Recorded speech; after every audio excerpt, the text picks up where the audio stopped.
She told me, "Don't tease me." But the way she looked at me said she secretly liked it. The first time I noticed her properly, she wasn't doing anything remarkable. Just stepping out of her apartment, juggling grocery bags and muttering to herself about a stubborn lid that wouldn't close. I, of course, was fumbling with my own keys, cursing under my breath in the hallway. Our eyes met for a brief second, and she smiled, a small, knowing smile, one of those smiles that doesn't reach the eyes at first, but lingers in the memory anyway. There was something about her presence. Graceful, even in these ordinary moments. She moved with quiet confidence, yet there was a softness to her gestures, a rhythm to how she handled the world around her. The air seemed warmer when she walked by, the faint scent of her perfume catching me off guard. I realized later that I'd been holding my breath, just watching her as she set down her bags with an almost theatrical care. A few days later, I found myself looking for excuses to cross paths. Borrowing sugar. Asking about a package. Little things. Anything that could justify lingering near her door a second longer than necessary. And inevitably, the teasing began. I'd comment on how she arranged her mail, or joke about her obsession with keeping the hallway clean. She'd frown, or at least attempt to, but there was always that glint in her eye, that almost imperceptible twitch at the corner of her mouth. Physicality became a subtle language of its own. Our hands brushed when she handed me the sugar. It was brief, almost accidental, yet electric. I noticed the warmth of her skin, the way her fingers lingered just a fraction of a second longer than necessary. Her laugh was soft but full, and sometimes it would drift through the hallway before I even saw her, making my chest tighten in a way I couldn't explain. I started paying attention to the small things. The way she tucked a loose strand of hair behind her ear, the quiet hum she'd make while tidying up, the deliberate pauses in her speech that made me hang on every word. She had this unspoken charm, a kind of effortless elegance that drew me in without warning. And somewhere beneath my curiosity, I felt the stirring of something deeper, a slow, insistent pull toward her warmth, her presence, the way she seemed to notice me noticing her. For her part, she didn't make it easy. She teased back, her words measured, precise, almost daring me to push a little further. "You really like to poke fun, don't you?" she'd say, arching a brow. And I would grin, feeling a thrill I hadn't expected. It was a dangerous game of proximity, close enough to feel the tension, far enough to keep it unspoken. By the end of the week, the hallway had become a place of quiet anticipation. Every knock on her door, every shared glance, every brush of hands carried weight. The teasing wasn't just play, it was the first thread in something I couldn't yet name, a slow weave of curiosity, warmth, and tension. And somewhere inside me, I knew that this was only the beginning. YouTube guidance: narrate this part with a reflective, almost diary-like tone. Use subtle ambient sounds, keys jingling, footsteps, faint laughter, to immerse the audience. Emphasize internal observation, what the narrator notices, feels. The hallway had become our quiet stage. Each encounter was carefully choreographed, a dance either of us had rehearsed, yet one we both seemed to instinctively understand. She had a way of noticing the little details about me, how I fumbled with my keys, the slight hesitation in my step when I approached her door, the nervous energy that always accompanied my words. And in return, I began to notice the details about her. The curve of her smile when she caught me off guard, the soft laugh she tried to hide behind a hand, the subtle tilt of her head when she listened intently. Our conversations began innocuously enough. I'd make a small joke about her tendency to rearrange her mail, or tease her about how meticulously she labeled her spice jars. She would scoff, shaking her head, but there was always that glimmer in her eyes, a subtle acknowledgement that she was enjoying the attention more than she let on. "You really enjoy making fun of me, don't you?" she'd say, half smiling, as though daring me to respond. And I would, of course. "I can't help it. You make it too easy," I'd reply, my voice lighter than usual, hiding the flutter in my chest. Physical gestures became part of the teasing, almost accidental, almost deliberate. A hand brushing hers as we exchanged a package, the briefest touch of fingertips that lingered just enough to create a spark neither of us could ignore. Once, when she leaned over to check a grocery list I had in hand, our shoulders brushed, and I felt the warmth of her body radiate against mine. She pulled back slightly, a faint blush on her cheeks, but I noticed the subtle exhale she let out, the sign of someone quietly enjoying the closeness. The hallway became a canvas for silent communication. A glance held too long, a pause before replying, the way her fingers fidgeted with the edge of a sleeve, these small, almost imperceptible cues spoke volumes. She teased, and I returned it with gentle persistence, each exchange deepening a mutual awareness either of us had explicitly acknowledged. The tension was never loud or dramatic. It was quiet, simmering just below the surface, and every shared laugh or small touch made the air feel heavier in the most delightful way.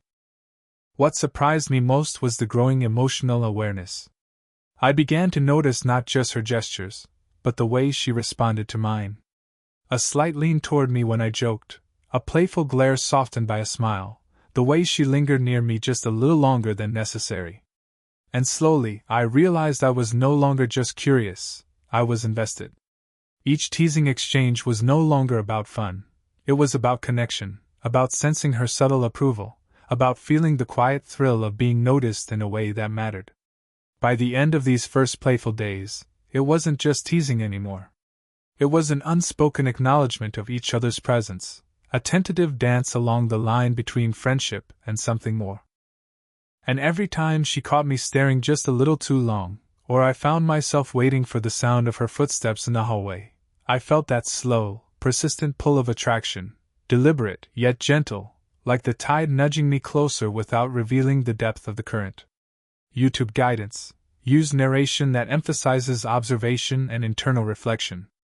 Include ambient cues, footsteps, faint laughter, the rustle of papers, to immerse viewers. Highlight small touches and lingering glances to build slow-burn tension and emotional intimacy. Keep dialogue light, teasing, and flirty, but never overtly romantic yet. This is the simmering stage of connection. It was one of those evenings when the sky seemed to stretch endlessly, painted in streaks of orange and purple, and the quiet hum of the neighborhood felt unusually intimate. I had just returned from a long day, carrying a sense of restless energy, when I noticed her struggling outside her apartment. A box of books had toppled onto the hallway floor, its contents spilling across the tiles. She bent to gather them, her movements careful but slightly strained, and I felt an almost magnetic pull to help. "Need a hand?" I asked, approaching cautiously. She looked up, surprise flickering in her eyes, quickly replaced by her usual composed smile. "I think I've got it," she said, but there was a hint of exhaustion beneath her words, the kind that comes from pretending everything is under control. I didn't push, but stayed nearby, silently observing, feeling a mix of concern and admiration. As she gathered the books, one of her fingers grazed a sharp corner, and she hissed softly. Without thinking, I was beside her in an instant, my hand brushing against hers as I steadied the box. That touch, though fleeting, carried a warmth that neither of us ignored. She paused, her eyes meeting mine, and for the first time, I saw the subtle vulnerability behind her confident exterior, a slight tension in her shoulders, the faint tightness in her jaw. "You're always so helpful," she murmured, almost to herself, a tone that hinted at more than just gratitude. I smiled, unsure how to respond, feeling the weight of her gaze. It wasn't flirtation exactly, it was something quieter, more profound. A recognition that she could let her guard down, if only for a moment, and that I might be someone safe enough to witness it. We stayed there for a moment longer, not speaking, simply observing the interplay of shadows from the fading sun on the floor. I noticed the subtle tremor in her fingers as she arranged the books, the faint exhales she released when she finally set the last one down. My own heartbeat seemed unusually loud, attuned to the small, intimate details that told me more about her than any conversation could. "Thanks," she said softly, finally, her hand brushing against mine as she handed me a stray volume. The touch lingered slightly longer than necessary, and I felt an unspoken connection in that fleeting contact. There was trust there, a quiet acknowledgement that I was present not just in proximity, but in attention, in care. For the first time, I sensed the depth beneath her teasing, beneath the playful banter that had defined our interactions so far. She was graceful, confident, even alluring, but also human, fragile at moments, carrying weight in ways she didn't always show. And I realized that my curiosity about her had deepened into something warmer, something protective, without yet naming it aloud. By the time I left, I was carrying more than just the books I had helped her with. I was carrying the memory of her subtle vulnerability, the quiet trust she had placed in me, and the unspoken thrill of being closer to her than ever before. The teasing would return, yes, but now it was layered, richer, infused with the understanding that beneath her composure lay a depth I was only beginning to glimpse. YouTube guidance: emphasize internal reflection and slow pacing. Use ambient sounds, rustling papers, distant wind, soft exhale, to immerse viewers in the quiet intimacy. Highlight the subtle gestures, lingering touches, and moments of unspoken trust to deepen emotional resonance. Keep dialogue minimal. Let actions and internal thought carry the emotional weight of the story. It was one of those evenings where the air felt just heavy enough to notice, carrying the scent of rain on concrete and the faint aroma of her perfume lingering from earlier in the hallway. I had run into her by chance on the porch, where she was arranging a few potted plants. A sudden drizzle forced us under the overhang, and we ended up standing side by side, close enough that our shoulders brushed intermittently. We started talking about nothing important at first, books we'd recently read, the slow rhythm of the rain, but slowly, the conversation shifted to softer, quieter topics. I noticed how her gaze would linger on mine for a heartbeat longer than necessary, or the way she shifted closer when a gust of wind hit, as if seeking not just shelter from the rain, but the comfort of proximity. I, of course, found myself unconsciously leaning just a fraction toward her, drawn in by the warmth radiating from her presence. Our teasing returned naturally, but it had evolved. It was gentler now, layered with unspoken understanding. When she commented on my awkward attempt to avoid the puddle, I grinned and replied, "You're just enjoying this, aren't you?" She rolled her eyes, but I caught the faint blush creeping up her cheek, and the subtle twitch of a smile playing at the corners of her lips. There was a rhythm forming between us, a give and take of words, glances, and gestures, that neither of us wanted to break. Physicality, too, became a language of its own. Our hands would brush when passing an umbrella, fingers hovering close before withdrawing, each contact sending a subtle warmth up my arm.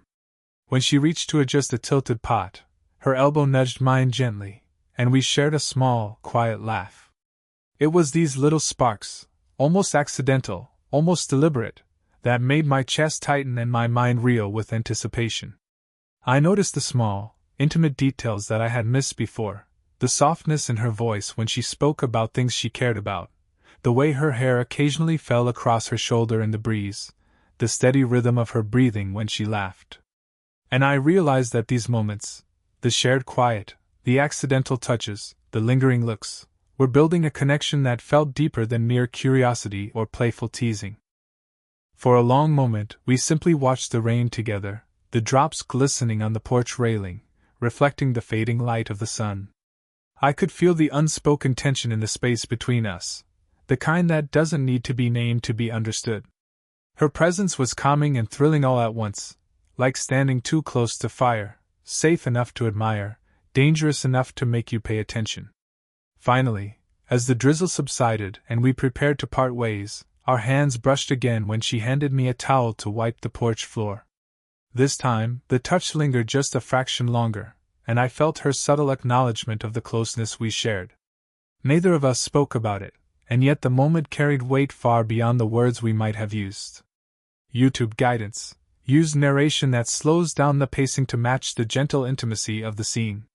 Include ambient sounds, the rain, distant traffic, rustling leaves, to draw the viewer into the setting. Emphasize small, meaningful touches, fleeting glances, and shared laughter to build emotional and physical tension without crossing into overt romance. Let viewers feel the warmth and subtle attraction that defines the slow-burn connection. It was a quiet evening, the kind where the world outside seemed to pause. The faint hum of distant traffic and the occasional rustle of leaves were the only sounds as I found myself once again in her apartment doorway, carrying a small package she had asked me to help with.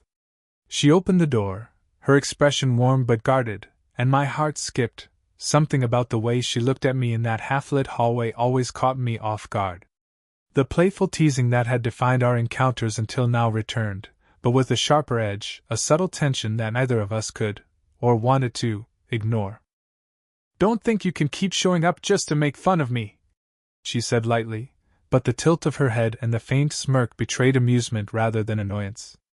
I felt the familiar thrill, the magnetic pull of being noticed in a way that stirred something deeper. I hesitated, standing a step too close to the threshold, aware of the fragile space between curiosity and confession. My mind raced with thoughts I couldn't yet articulate. Should I voice the truth lingering in my chest, or continue the delicate dance of teasing and play? The words hovered, heavy and fragile. "But you like it!" The phrase seemed harmless, almost teasing, yet it carried the weight of everything I felt but hadn't said. Our conversation stumbled slightly, punctuated by pauses where either of us could quite meet the other's eyes. She brushed a loose strand of hair behind her ear, a subtle gesture that made my chest tighten. I noticed the slight tension in her shoulders, the way her fingers toyed with the edge of the table as if grounding herself. There was so much unsaid in that quiet, and it pressed against me, urging action, yet demanding patience. At one point, our hands brushed when I handed her the package. The contact lingered just a heartbeat longer than necessary, and I felt a jolt, not startling, but insistent, a reminder of the pull between us. She caught my gaze, her eyes searching mine for a flicker of intent, and I realized we were both teetering on the edge of something more, yet neither wanted to be the first to step over. The teasing escalated, carefully measured. I commented on her tendency to frown when she was concentrating. She shot back with a playful glare that didn't quite mask the warmth in her eyes. And then, for a fleeting moment, the air between us shifted. Silence fell, heavy and electric, filled with the weight of words we both wanted to say but held back. My mind whispered, "This is it. This is the moment." But caution, hesitation, and the subtle acknowledgement of our age difference kept my lips sealed. By the time I left her apartment that night, the tension lingered in the air like a tangible force. Every glance, every fleeting touch, every small laugh carried an unspoken admission of attraction and connection.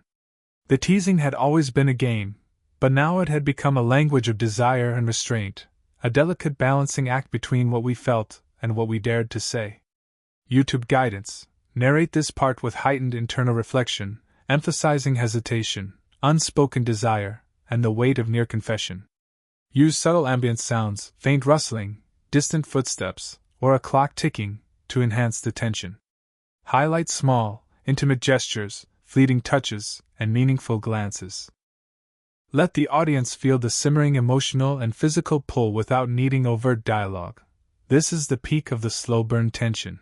The evening had a softness to it, the kind that feels like a secret only you and the world around you share. I found myself once again on her porch, this time with no pretense, no small package to deliver, just the unspoken understanding that we were finally letting the quiet between us carry weight. The fading light of sunset painted the sky in gentle hues of rose and amber, reflecting off the rain-slicked pavement below. She was sitting on the edge of a chair, shoulders relaxed, yet alert in that way that always made her presence feel alive, magnetic. We began with easy conversation, nothing urgent or pressing. A comment about a book she had just finished, a shared laugh over an oddly shaped cloud. But gradually, the dialogue deepened, shifting from playful teasing to the more tender terrain of feelings and thoughts we rarely voiced. I noticed the way her eyes softened when she spoke about her day, and I realized that the teasing, the laughter, had been our way of building a bridge, a subtle approach to the vulnerability we both felt but hadn't acknowledged. Our physical closeness felt natural this time, unforced. She shifted slightly in her chair, and our shoulders brushed, light, almost accidental, but charged in a way that made me acutely aware of her warmth.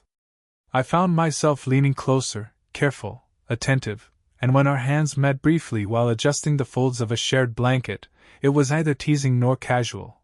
It was deliberate, gentle, and comforting. The weight of that small contact spoke volumes. Trust, acknowledgement, and the quiet thrill of mutual desire held in check? For the first time, our interactions carried an honesty that had been missing beneath the playful exterior. She smiled softly, eyes meeting mine in a lingering glance that seemed to say, "I see you. I feel this too." I felt the same, a mixture of relief, excitement, and calm.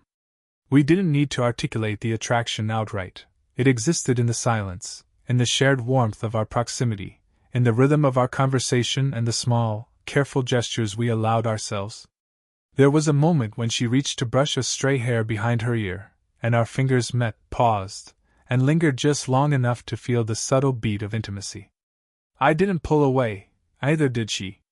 It was a quiet affirmation of our mutual understanding, a tacit promise that we were both willing to explore the delicate space between teasing and affection, curiosity and commitment. By the time the sun had fully dipped below the horizon, painting the porch in muted twilight, the tension that had defined our previous encounters had softened into something warm and steady. The teasing had not disappeared, it had evolved. It was now accompanied by the security of trust, the thrill of emotional honesty, and the comforting rhythm of shared presence. YouTube guidance. Narrate this scene slowly, emphasizing the emotional and physical subtlety of the interactions. Include soft ambient sounds, rustling leaves, distant evening traffic, gentle wind, to immerse the audience. Highlight small gestures, shoulders brushing, hands lingering, shared smiles. Let viewers feel the emotional resolution and the warmth of trust and mutual understanding that has been carefully built throughout the slow burn narrative. The following evening carried a calm that felt almost intentional, as if the world had conspired to give us a moment just for ourselves. I found her sitting on her porch again, a soft throw around her shoulders, a steaming mug cradled in her hands. The sky had turned the deep indigo of early night, dotted with the first shy stars, and the faint glow from the street lamp cast long, gentle shadows across the porch floor. There was a quietness to the scene that invited reflection, laughter, and something I had been longing for, a sense of belonging. We began with our usual banter, light and teasing, but it carried a new depth. Our smiles were softer, our laughter more relaxed. I made a playful comment about her expertise at arranging potted plants, and she feigned indignation, though I caught the brief sparkle of amusement in her eyes. In that instant, it wasn't just teasing, it was an acknowledgement of the journey we had shared, from cautious glances and accidental touches to deliberate proximity, and the gentle unveiling of trust. Our physical closeness had become natural, comfortable. She leaned slightly toward me as we talked, and our shoulders brushed intermittently, the contact warm and grounding. At one point, she reached to tuck a strand of hair behind her ear, and our fingers met lightly. Neither of us pulled away. It was a small, tender gesture, safe yet intimate, carrying the quiet affirmation of connection we both had felt but rarely verbalized. The electricity between us had transformed into something steadier, warmer, a subtle current that hummed beneath the surface of our conversation. We shared a quiet moment, sipping from our mugs and watching the night settle over the neighborhood. The faint scent of her perfume mingled with the cool evening air, and I felt the gentle rise and fall of her shoulders as she laughed softly at something I said. It was a laugh that belonged only to the two of us, full of warmth and trust. Our eyes met, lingering, unspoken words hanging between us, acknowledged in the quiet certainty of mutual feeling. As we stood to go inside, our hands brushed again. This time, it lingered longer, deliberate but still tender, a safe, affectionate acknowledgement of what had quietly grown between us. A soft squeeze, a lingering glance, a smile that carried the weight of weeks of shared moments. No words were needed, the intimacy was understood, grounded in trust, playful connection, and emotional honesty. By the time the night fully embraced the neighborhood, I realized that the slow burn attraction, the playful teasing, and the tender vulnerability we had explored together had blossomed into something enduring. It wasn't a fiery confession or a dramatic declaration, it was steady, warm, and human. The age gap, the hesitation, and the initial curiosity had all given way to a genuine connection that felt as natural as the evening breeze brushing our faces. YouTube guidance. Narrate this finale with reflective, warm tones. Emphasize lingering touches, quiet glances, and the comfort of shared presence. Include soft ambient sounds, distant night birds, gentle wind, faint city hum, to immerse the audience in the intimacy of the scene. Highlight the evolution of the relationship, teasing turned into trust, fleeting touches into deliberate affection, curiosity into emotional connection. End with a sense of fulfillment and closure, leaving viewers with warmth and satisfaction. 11.